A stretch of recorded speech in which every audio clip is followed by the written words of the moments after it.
Assalamualaikum warahmatullahi wabarakatuh.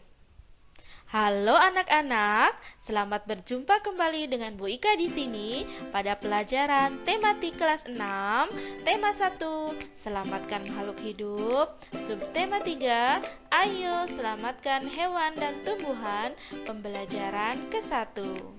Apa kabar kalian semua di rumah? Semoga anak-anak dan keluarga di rumah dalam keadaan sehat.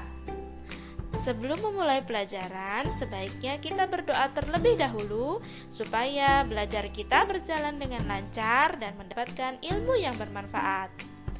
Berdoa, dimulai. Berdoa, selesai. Anak-anak, muatan pelajaran pada tematik kali ini adalah Bahasa Indonesia, IPA, dan IPS. Untuk tujuan pembelajarannya, 1. Setelah mendengarkan teks laporan pengamatan, siswa mampu menemukan ide pokok dengan bantuan diagram. 2. Siswa mampu menulis kesimpulan dengan terperinci. 3. Setelah membaca teks bacaan, siswa mampu menjawab pertanyaan tentang pelestarian hewan dengan tepat. 4. Siswa mampu melaporkan cara melestarikan hewan di lingkungan setempat dengan tepat. 5. Setelah mendengarkan teks tentang kehidupan politik di negara ASEAN, siswa mampu menyebutkan kehidupan politiknya dari dua negara terkait kondisi geografisnya dengan benar. 6. Siswa mampu menulis laporan tentang perbedaan kehidupan politik dari dua negara terkait kondisi geografisnya dengan benar melalui diagram Venn. Mari kita belajar dengan semangat. Anak-anak, tahukah kamu harimau Sumatera, orang utan dari Kalimantan, atau badak bercula satu dari ujung kulon? Hewan-hewan tersebut merupakan jenis hewan Indonesia yang dilindungi karena langka. Apa penyebab hewan tersebut menjadi langka? Ayo kita cari tahu.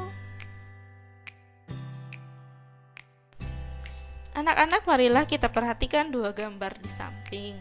Gambar di samping ada gambar hutan dan gambar perkotaan.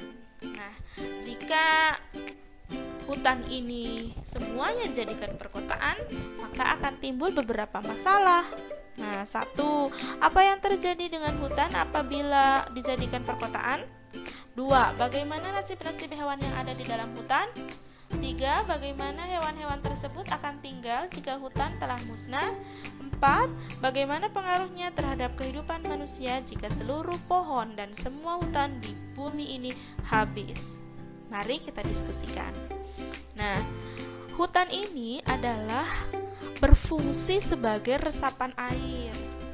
Berfungsi juga untuk menahan banjir dan longsor. Berfungsi untuk memproduksi oksigen yang kita hirup. Nah, di hutan juga menjadi tempat tinggal flora dan fauna, tumbuhan dan hewan. Nah, jika hutan ini habis dijadikan perkotaan, apa yang terjadi? 1. Apa yang terjadi dengan hutan apabila dijadikan perkotaan? Jika hutan dijadikan perkotaan, maka area resapan air juga berkurang. Meningkatnya ancaman banjir dan longsor. Terjadi kerusakan ekosistem dan terancamnya kelestarian flora dan fauna.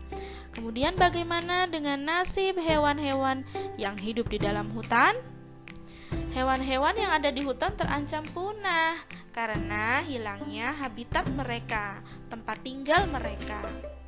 Kemudian, di mana hewan-hewan tersebut akan tinggal jika hutan telah musnah? Jika hutan telah musnah, maka hewan-hewan tidak memiliki tempat hidup sehingga mereka akan punah. Nah, yang keempat, bagaimana pengaruhnya terhadap kehidupan manusia? Jika seluruh pohon dan semua hutan di bumi akan habis.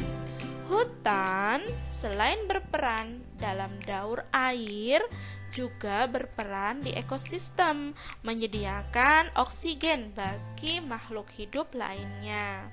Hutan juga menyerap karbon dioksida. Tanpa ada hutan, maka produksi oksigen berkurang. Sehingga kadar karbon dioksida di udara terus meningkat yang menyebabkan kehidupan manusia juga akan terganggu. Wah, akibatnya sangat banyak ya dan memiliki resiko yang tinggi untuk kehidupan dan kelangsungan hidup manusia, hewan, flora, dan fauna.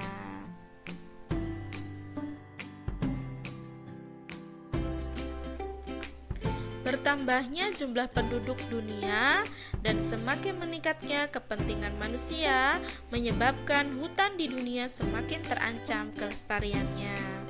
Apa yang harus dilakukan manusia untuk menjaga kelestarian hutan dan hewan di dalamnya? Ayo selamatkan hewan dan tumbuhan.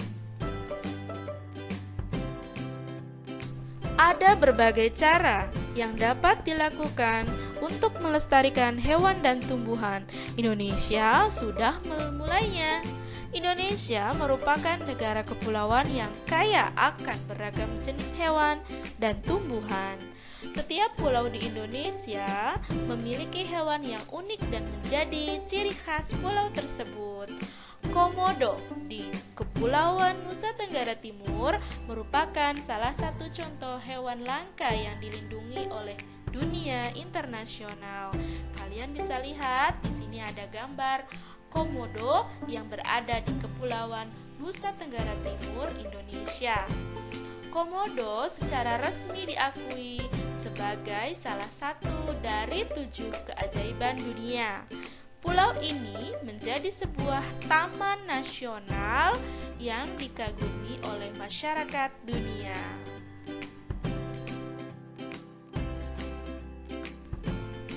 Selain Taman Nasional Pulau Komodo yang berada di Kepulauan Nusa Tenggara Timur yang melestarikan hewan komodo, Indonesia juga mempunyai Taman Nasional Tanjung Puting di Kalimantan yang melindungi orang utan. Kalian bisa lihat di sini gambar orang utan yang ada di Kalimantan di Taman Nasional Tanjung Puting. Taman nasional banyak terdapat di Indonesia, seperti Taman Nasional Tanjung Puting di Kalimantan yang melindungi orang utan. Tujuan dibuatnya Taman Nasional adalah untuk melestarikan hewan dan tumbuhan yang semakin berkurang jumlahnya.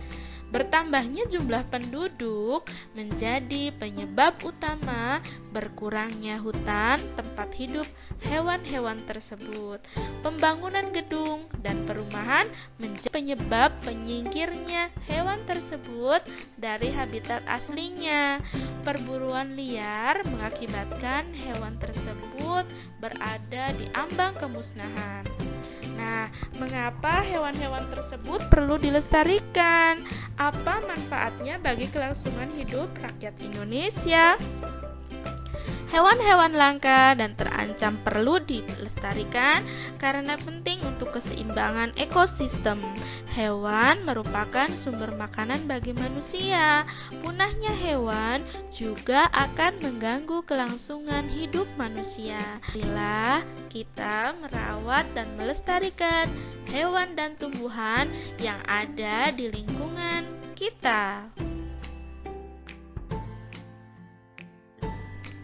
Hewan dan tumbuhan telah memberikan manfaat yang luar biasa, bukan hanya untuk penduduk Indonesia, namun juga penduduk di Asia Tenggara. Kondisi geografis yang sama membutuhkan pengaturan dan pemikiran agar penduduk dapat hidup berdampingan dalam memanfaatkan kondisi alamnya. Mari kita simak teks berikut. Kawasan Asia Tenggara merupakan wilayah yang sangat luas, perairannya lebih besar dibandingkan dengan luas daratannya. Keputusan-keputusan terkait permasalahan kelautan banyak dibahas oleh sebagian besar negara-negara ASEAN. negara-negara di kawasan Asia Tenggara mempunyai sistem pemerintahan yang berbeda-beda. Namun, pada dasarnya semua berbentuk republik, kecuali Thailand, Kamboja, Laos, Malaysia, dan Brunei Darussalam yang berbentuk kerajaan. Sebagian besar mata pencaharian penduduk di Asia Tenggara adalah bercocok tanam. Oleh sebab itu, kerjasama di bidang produksi hasil pertanian dan perkebunan dibahas bersama di Bali tahun 2003. Untuk menambah pengetahuanmu tentang kondisi politik negara-negara ASEAN, mari kita baca fakta politik negara-negara ASEAN sebagai berikut. Yang pertama, kita bahas Brunei Darussalam. Kepala negara Sultan Haji Hassanal Bolkiah Muizzaddin Wad-Daulah. Ibu kota Bandar Seri Begawan. Bahasanya Melayu dan Inggris. Mata uang Brunei Darussalam yaitu Brunei dolar. Luas wilayahnya 5.765 km persegi. Jumlah penduduknya 422.675 jiwa. Ini dihitung pada bulan Juli 2014. Hari kemerdekaan 1 Januari 1984 dari Inggris. Lagu nasionalnya Allah Peliharakan Sultan. Negara Brunei adalah negara kecil yang terletak di bagian utara Pulau Kalimantan. Pulau Kalimantan itu masih bagian Indonesia ya. Brunei berhasil memperoleh kemerdekaannya pada tahun 1984. Setelah hampir 1 abad berada di bawah kekuasaan Inggris. Saat ini Brunei merupakan negara yang berpendapatan per kapitanya tertinggi di kawasan Asia Tenggara. Sistem pemerintahan Brunei berbentuk Kesultanan Islam yang dipimpin oleh seorang sultan. Fakta politik negara-negara ASEAN selanjutnya, kita akan membahas negara Kamboja. Kepala negara Kamboja yaitu Raja Norodom Sihamoni. Kepala pemerintahan Perdana Menteri Hun Sen. Ibu kota di Phnom Penh. Bahasa nasionalnya Khmer. Mata uang riel. Luas wilayah 181.035 km persegi. Jumlah penduduknya 15.458.332 jiwa. Ini hasil perhitungan di bulan Juli 2014. Hari kemerdekaannya adalah 9 November 1953 dari Prancis. Lagu nasional No Courage atau Royal Kingdom. Luas wilayah Kamboja tidak besar. Wilayah Angkor merupakan pusat pemerintahan Khmer. Kekaisaran ini menguasai sebagian besar darat utama Asia Tenggara di abad ke-9 sampai abad ke-23. Bangunan peninggalan Kekaisaran Khmer yang sangat terkenal adalah Candi Angkor yang juga dijadikan lambang di bendera negara Kamboja. Nah, kalian bisa lihat di sini ya, di gambar benderanya ada Candi Angkor.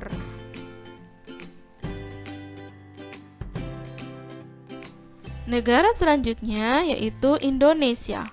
Kepala negara Indonesia Presiden Joko Widodo. Ibu kota Jakarta. Bahasa nasional Indonesia. Mata uang rupiah. Luas wilayah 1.904.569 km persegi. Jumlah penduduknya 253.609.643 jiwa. Ini estimasi perhitungan bulan Juli 2014. Hari kemerdekaannya pada tanggal 17 Agustus 1945. Lagu nasionalnya Indonesia Raya. Indonesia merupakan negara dengan luas wilayah terbesar di Asia Tenggara. Negara kepulauan ini memiliki kurang lebih 17.000 pulau. Fakta geografis ini membuat warga Indonesia terdiri atas berbagai suku, agama, dan budaya. Ada ratusan suku serta ratusan dialek di seluruh wilayah Indonesia. Pancasila merupakan dasar negara yang ditetapkan oleh para pendiri bangsa Indonesia. Nilai-nilai yang terkandung dalam Pancasila diambil dari tradisi serta nilai-nilai bangsa. Nilai-nilai ini dianggap mampu menjadi landasan perilaku bangsa yang beragam latar belakang, etnis, dan budayanya. Negara selanjutnya yaitu Laos. Kepala negara Presiden Bonham Forakhit. Kepala pemerintahan Perdana Menteri Thongloun Sisoulith. Ibu kota Vientiane. Bahasa nasional Lao. Mata uang Kip. Luas wilayah 237.955 km persegi. Jumlah penduduk 6.803.699 jiwa. Ini perhitungan bulan Juli 2014. Hari kemerdekaannya pada tanggal 19 Juli 1949 dari Prancis. Lagu nasionalnya Peng Chat Lao. Nenek moyang penduduk Laos berasal dari Cina Selatan.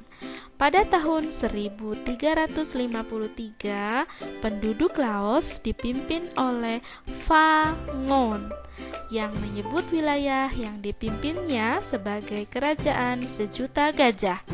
Kerajaan besar ini bertahan hingga tahun 1700-an sampai akhirnya terpecah belah.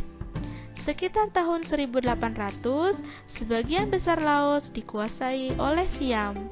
Kemudian, Perancis mengambil alih dan memerintah di sana tahun 1893. Pada tahun 1893, Perancis mengambil alih kekuasaan. Pada tahun 1954, Perjanjian Geneva menetapkan Laos sebagai sebuah negara yang bebas dan netral. Perang saudara masih berkecamuk antara pasukan yang setia kepada pemerintah melawan gerilyawan komunis Pathet Lao. Negara selanjutnya yaitu Malaysia. Kepala negara Sultan Muhammad V. Kepala pemerintahan Dato' Sri Muhammad Najib bin Tun Abdul Razak. Ibu kotanya di Kuala Lumpur. Bahasanya Melayu, Inggris, Cina, dan Tamil. Mata uang ringgit. Luas wilayah 330.803 km persegi. Jumlah penduduk 31.746.000 jiwa. Hari kemerdekaannya tanggal 31 Agustus 1957 dari Inggris. Lagu nasionalnya Negaraku. Tahun 1400-an, wilayah di Selat Malaka mulai dikenal sebagai pusat perdagangan. Sejak saat itu, wilayah tersebut menjadi daerah yang diperebutkan. Tahun 1511, Portugis berhasil menguasai Malaka. Tahun 1641, Belanda mengambil alih. Lalu tahun 1786 Inggris masuk ke Malaka dan menguasai Pulau Penang. Tahun 1824 Belanda menyerahkan Malaka ke Inggris. Pada masa Perang Dunia Kedua, Jepang sempat menduduki Malaka. Namun kemudian Inggris berhasil menguasai kembali Malaya di tahun 1945. 3 tahun kemudian Inggris membentuk Federasi Malaya. Di tahun 1957, Federasi Malaya berhasil mendapatkan kemerdekaannya. Inggris juga menyerahkan Penang dan Malaka.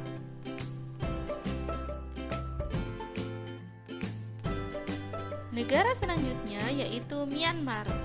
Kepala negara Presiden Tin Khiao. Ibu kota Nay Pyi Taw. Bahasa nasional Myanmar. Mata uang Kyat. Luas wilayah 676.578 km persegi. Jumlah penduduk 55.246.253 jiwa. Ini perhitungan bulan Juli 2014. Hari kemerdekaannya yaitu pada tanggal 4 Januari 1948 dari Inggris. Lagu nasionalnya Koba Ma Kiai.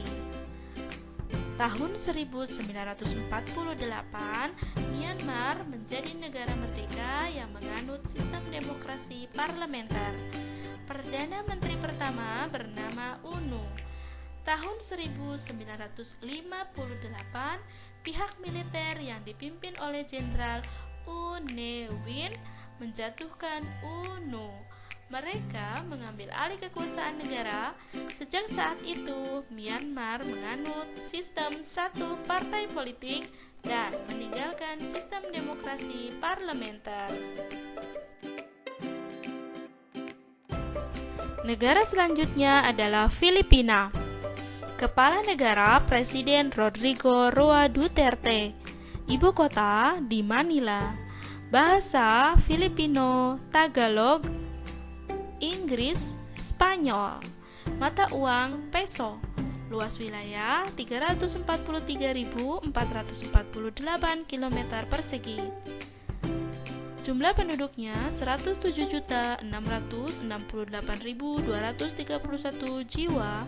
Ini perhitungan pada bulan Juli 2014. Hari kemerdekaannya 12 Juni 1898 dari Spanyol. Lagu nasional Lupang Hinirang. Nama Filipina berasal dari Philip II, Raja Spanyol di abad 16 saat Filipina dikuasai Spanyol. Pada tahun 1898, Spanyol menyerahkan kekuasaan atas Filipina ke Amerika Serikat setelah Perang Spanyol-Amerika. Di tahun 1935, Filipina sudah memiliki pemerintahan sendiri. Namun, kemerdekaan mereka tertunda oleh Perang Dunia II dan serangan dari tentara Jepang. Hingga akhirnya tentara Amerika Serikat berhasil membebaskan Filipina pada tahun 1944 sampai 1945. Negara Republik Filipina diproklamasikan pada tanggal 4 Juli 1946 yang dikenal sebagai Hari Republik. Negara selanjutnya yaitu Singapura. Kepala negara Presiden Halimah Yacob. Kepala pemerintahan Perdana Menteri Lee Hsien Loong. Ibu kota Singapura. Bahasa Inggris, Melayu, Mandarin, dan Tamil. Mata uang dolar Singapura. Luas wilayah 716 km persegi. Jumlah penduduk 5.567.301 jiwa. Ini perhitungan pada bulan Juli 2014. Hari kemerdekaan 9 Agustus 1965 dari Federasi Malaysia. Lagu nasional Majulah Singapura. Singapura adalah wilayah terkecil di wilayah Asia Tenggara. Jumlah penduduknya paling sedikit. Namun, Singapura dapat menjadi negara yang paling maju. Hal ini tidak lepas dari peran Lee Kuan Yew, pendiri dan Perdana Menteri pertama Singapura. Ia memegang jabatan Perdana Menteri selama 7 periode berturut-turut. Selama masa kepemimpinannya, Lee Kuan Yew melakukan banyak perubahan. Ia dapat membangkitkan semangat pekerja warga Singapura untuk mewujudkan Singapura maju. Singapura tidak saja maju di antara negara-negara di wilayahnya, namun juga di antara negara-negara di dunia. Sampai hari-hari terakhirnya, di tahun 2015, Lee Kuan Yew terus berbakti menyumbangkan pemikirannya kepada Singapura. Selanjutnya, negara Thailand. Kepala Negara Maha Vajiralongkorn. Kepala Pemerintahan Perdana Menteri Jeneral Prayut Chan-o-cha. Ibu kota Bangkok. Bahasa Thai. Mata uang Baht. Luas wilayah 513.120 km persegi. Jumlah penduduknya 67.741.401 jiwa. Ini perhitungan pada bulan Juli 2014. Kemudian hari kemerdekaannya tidak ada karena Thailand ini tidak pernah dijajah oleh negara lain. Lagu nasionalnya adalah Pheng Chat Thai. Thailand adalah satu-satunya negara di Asia Tenggara yang tidak pernah dijajah. Dahulu dikenal sebagai Siam. Thailand sendiri memiliki arti tanah kebebasan. Sejak 1932, Thailand menganut sistem monarki konstitusional yang dipimpin oleh seorang raja. Raja kemudian memilih Perdana Menteri dari anggota Dewan Perwakilan. Thailand mulai dihuni oleh manusia diperkirakan pada 2000 tahun sebelum Masehi. Hal ini diperkuat dengan ditemukannya situs arkeologi di Ben Chiang.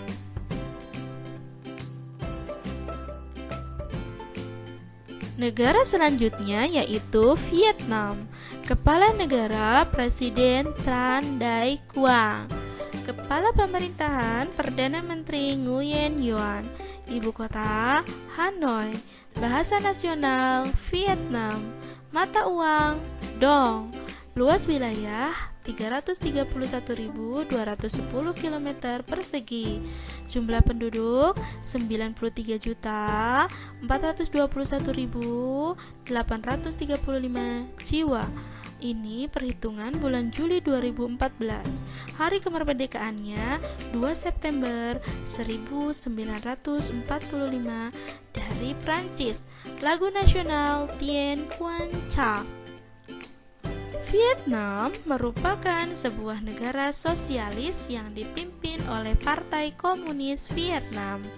Presiden merupakan kepala negara yang sekaligus menjadi pemimpin militer. Perdana Menteri dipilih untuk menjalankan pemerintahan. Penduduk awal Vietnam berasal dari lembah Sungai Merah sekitar 5.000 tahun yang lalu. Mereka bertahan sampai sekitar 207 sebelum Masehi. Mereka ditaklukkan oleh seorang pemimpin Cina yang membentuk kerajaan bernama Nam Viet.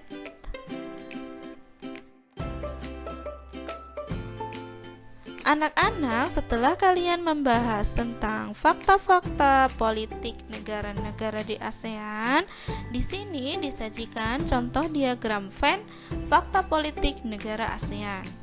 Dipilih negara di ASEAN yaitu Indonesia dan Laos.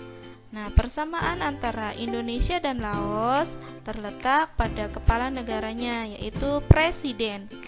Untuk perbedaannya, di Indonesia merupakan negara terluas di Asia Tenggara, memiliki berbagai suku, agama, dan budaya. Nah, kemudian Laos, nenek moyang penduduk Laos berasal dari Cina Selatan dan luasnya 237.955 km persegi.